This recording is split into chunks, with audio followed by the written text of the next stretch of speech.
तो किसी गुरु की मैं कुछ सुन रहा था बात, तो उसने कहा था कि आदमी को उड़ने के लिए भी दो पंख चाहिए, एक मेहनत का और एक ज्ञान का। तो कैम्ब्रिज में मेरा काम है एंटी कैंसर और एंटी एजिंग के ऊपर। हम जो है कैंसर के लिए और एंटी एजिंग जो है उनके लिए ड्रग बनाते हैं।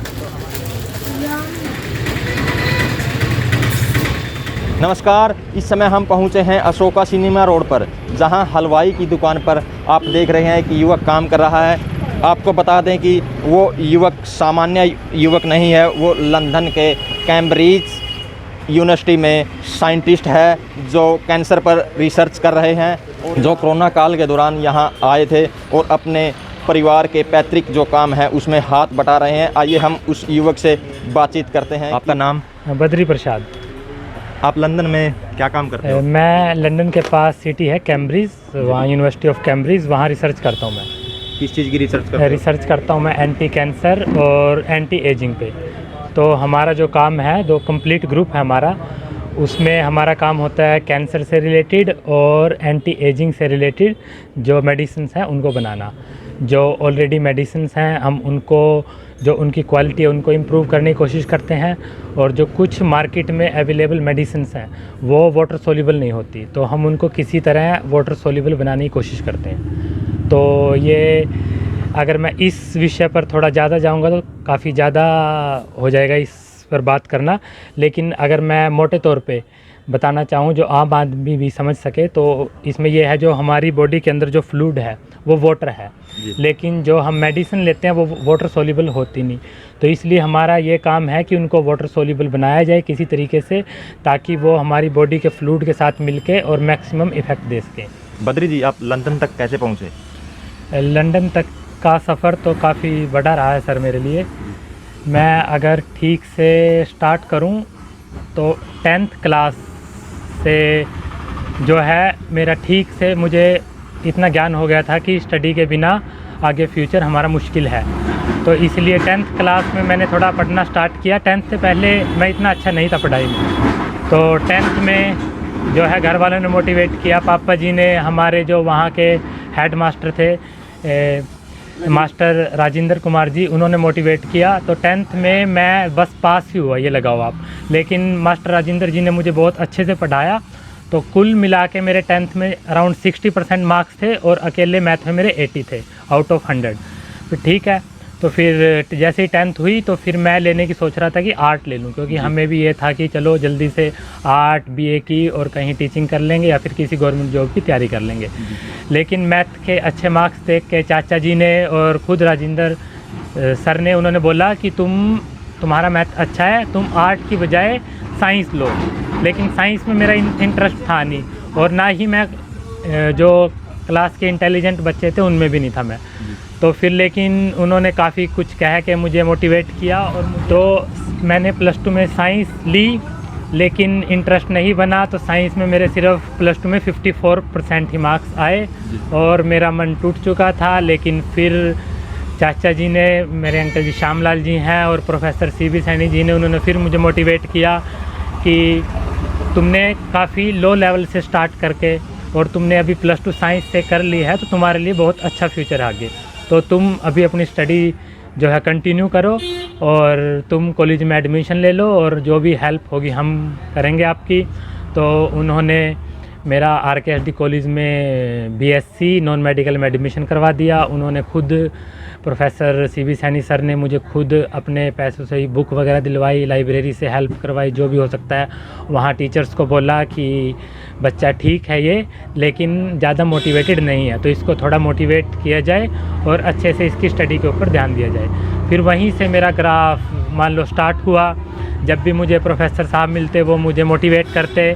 तो जैसे ही फिर मेरी BSc ख़त्म हुई, मेरे BSc में अराउंड 70% मार्क्स थे, जो कि मेरे लिए बहुत ही ज़्यादा थे, क्योंकि अभी तक मेरे जो स्टार्टिंग से, मान लो जब भी मैंने पढ़ाई स्टार्ट की थी, मेरे मार्क्स हमेशा ही 60% या उससे कम रहे थे। तो पहली बार मेरे 70% मार्क्स आए, तो मैं बहुत ज़्यादा खुश था BSc करने के बाद।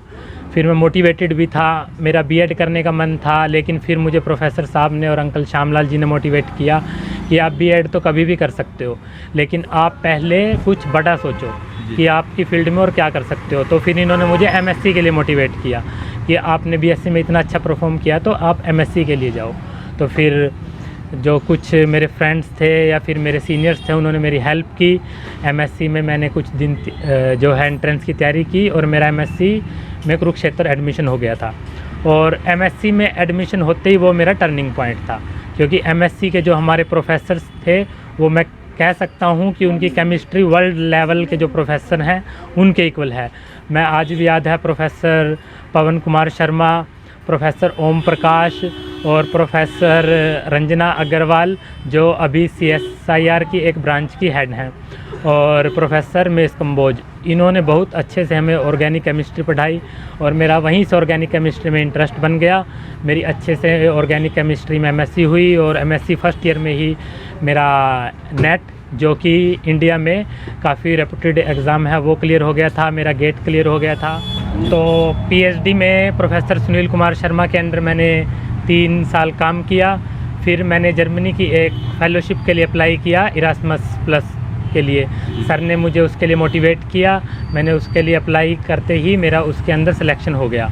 फिर मुझे 6 मंथ के लिए प्रोफेसर रेनर हाग in Germany at the fry university of Berlin में काम करने का मौका मिला। वहाँ मैंने 6 मंथ के लिए काम किया। फिर जो हमारे प्रोफेसर थे, प्रोफेसर डॉक्टर रेनर हाग, वो मेरे काम से काफ़ी इम्प्रेस हुए, तो उन्होंने फिर मुझे दोबारा से इनवाइट किया, क्योंकि वो जो मेरी पहली फेलोशिप थी वो सिर्फ 6 मंथ के लिए थी। तो उन्होंने मुझे दोबारा से इनवाइट किया। तो फिर मैं वापस वो 6 मंथ की फेलोशिप कंप्लीट करने के बाद इंडिया आया। मैंने अपनी पीएचडी कंप्लीट की लाइक विद इन 5 ईयर। तो वो पीएचडी कंप्लीट करने के बाद मैं फिर से बर्लिन चला गया और वहाँ पे मैंने अप्रोक्सीमेट 1.5 साल काम किया। लेकिन उसी दौरान मुझे कैम्ब्रिज में काम करने का मौका मिला। प्रोफेसर लिलियाना फ़रूक के अंडर एक पोजीशन निकली, जो कि मुझे मेरे किसी लैबमेट ने बताई कि वहाँ कैम्ब्रिज में पोजीशन है रिसर्च साइंटिस्ट के लिए, तुम अप्लाई कर सकते हो। और हमेशा से ही मेरे मन में था कि मैं किसी वर्ल्ड फेमस यूनिवर्सिटी में जो है रिसर्च करूं या फिर कुछ कंट्रीब्यूट करूं अपनी तरफ से। तो फिर उसके लिए मैंने जो अपने इंडिया में प्रोफेसर हैं, प्रोफेसर सुनील कुमार शर्मा और प्रोफेसर पवन कुमार शर्मा, उन दोनों से डिस्कस किया कि सर मुझे कैम्ब्रिज में काम करने का मौका मिल रहा है और मेरे पास जर्मनी में भी रुकने का मौका है, मैं वहाँ भी 2.5-3 साल रुक सकता हूँ। फिर लेकिन उन्होंने कहा कि जो कैम्ब्रिज का मौका है वो कभी कभार मिलता है ज़िंदगी में, तो तुम उसके लिए जाओ तो तुम्हारे लिए अच्छा रहेगा। तो फिर मैंने उनकी गाइडेंस से कैम्ब्रिज के लिए इंटरव्यू दिया, उसमें मैं सेलेक्ट हो गया और फिर मैंने कैम्ब्रिज में अपना काम स्टार्ट किया। तो कैम्ब्रिज में मेरा काम है एंटी कैंसर और एंटी एजिंग के ऊपर। हम जो है कैंसर के लिए और एंटी एजिंग जो है उनके लिए ड्रग बनाते हैं। तो हमारा काम है एज को कम करना और कैंसर को कम करना। इसी फील्ड में हम जो पूरी टीम होती है, जो भी रिसर्च ग्रुप में होती है, तो मेरा बेसिकली काम है सिंथेटिक केमिस्ट्री का। मैं डिफरेंट केमिकल्स डिफरेंट रूट से बनाता हूँ। तो फ़िलहाल बस मैं वहीं लिलियाना फ़रूक की लैब में एज ए रिसर्च एसोसिएट काम कर रहा हूँ और आगे भी मेरा वहीं 2 से 3 साल काम करने का मन है। उसके बाद मेरा मन है कि मैं अपना खुद का एक रिसर्च ग्रुप इंडिया में स्टार्ट करूं, चाहे वो दिल्ली यूनिवर्सिटी हो, कोई IIT हो या आइसर हो, कोई भी अच्छा अगर इंडिया में इंस्टीट्यूट उसमें मुझे काम करने का मौका मिलेगा तो मैं हैप्पीली अपनी कंट्री में आना चाहूँगा। आपका साधारण परिवार था, आपके परिवार में आपने कभी सोचा था कि मैं साइंटिस्ट बनूँगा? मैंने तो कभी इस पोजीशन तक नहीं सोचा था, लेकिन मेरे अंकल जी हैं श्यामलाल जी, उनके इस फील्ड में बहुत ही ऊंचे विचार हैं। वो खुद टीचर हैं, तो उनको पता है कि एजुकेशन की कितनी वैल्यू है। तो उन्होंने कभी सोचा था कि मैं अपने बच्चे को PhD करवाऊंगा और हो सके तो उससे भी अच्छी पोजीशन पे। तो इसीलिए टाइम टू टाइम जब भी मेरा मन होता, कई बार PhD में भी होता कि मन नहीं लगा, और PhD में रिसर्च वर्क ऐसा ही होता, कभी आपका रिसर्च काम किया कभी नहीं किया, तो जब भी मैं उनसे बात करता तो हमेशा ही मोटिवेट करते रहते थे कि तुम्हें अभी तो इस पोजीशन पे नहीं डिमोटिवेट होना, बल्कि तुम तो इससे भी अच्छी पोजीशन पे जाना है, इससे भी आगे तक जाना है।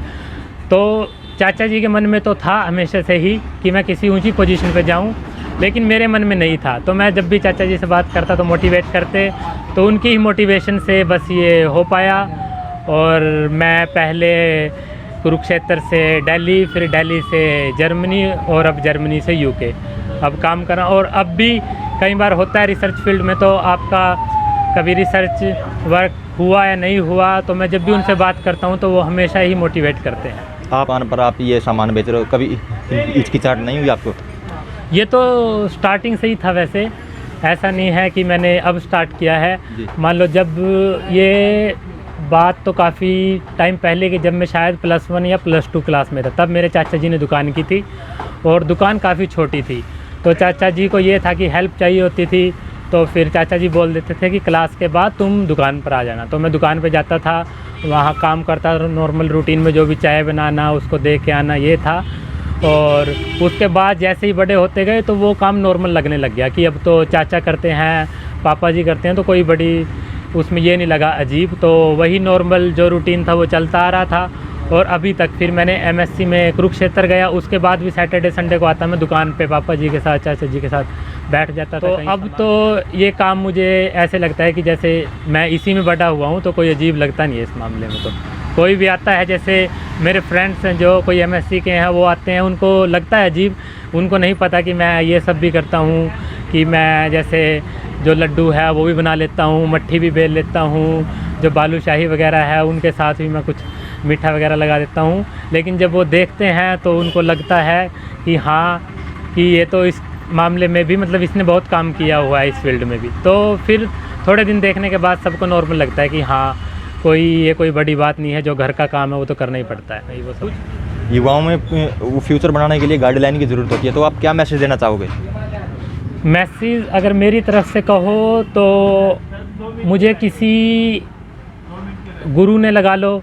वैसे तो आजकल जो काफ़ी गुरु हैं वो कंट्रोवर्शियल हैं काफ़ी, उनकी स्पीच भी और उनकी जो नेचर भी लगा लो, उनका बिहेवियर लगा लो। लेकिन मुझे कहीं से ही मान लो प्रेरणा मिली थी, तो किसी गुरु की मैं कुछ सुन रहा था बात, तो उसने कहा था कि आदमी को उड़ने के लिए भी 2 पंख चाहिए, एक मेहनत का और एक ज्ञान का।